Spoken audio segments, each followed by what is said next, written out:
আসসালামু আলাইকুম। আমি আশিক ইকবাল নাইম। সাম্প্রতিক বিষয়গুলো একটু কথা মতো বলি। ভাই, আমি অত বড় রাজনীতিবিদ না, অত বড় বিশ্লেষক না,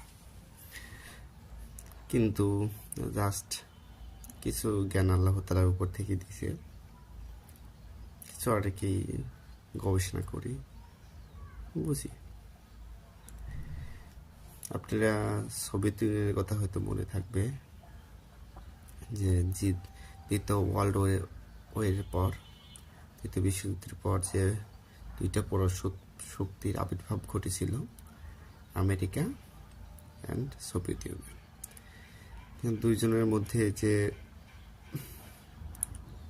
আমেরিকা এবং সোভিয়েত ইউনিয়ন, প্রেজেন্ট রাশিয়ার মধ্যে যে ওয়ার চলতেছিল, মানে নীরবে যুদ্ধ চলতেছিল, সেটা কিন্তু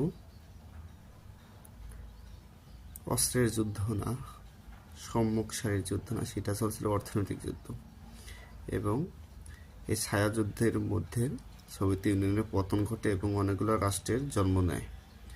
হয়তো আপনাদের মনে থাকবে যে সাম্প্রতিক ইউক্রেন রাশিয়া যুদ্ধ, ইউক্রেন কিন্তু আগে রাশিয়ার মধ্যেই ছিল। রাশিয়া বলতে সোভিয়েত ইউনিয়ন। এরকম প্রায় 14 থেকে 15টা রাষ্ট্র, নতুন রাষ্ট্র গঠিত হয় রাশিয়া ভেঙে।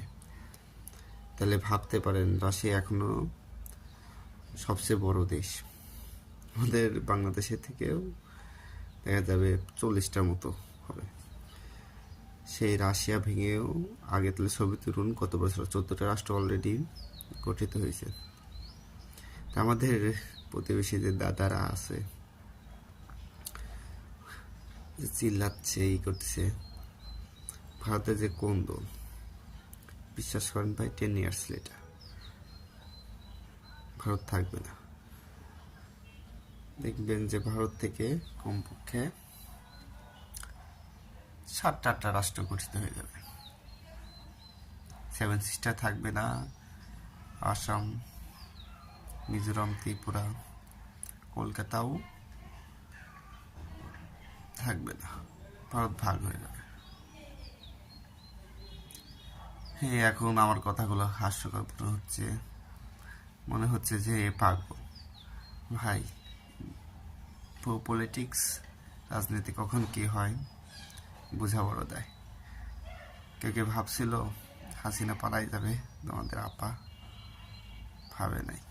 রাও ব্যর্থ হয়নি, ওখানেও হবে। বাসালার সাথে পতন হয়নি, হয়েছে। কিছুদিন পর মিশরেরও পতন হবে।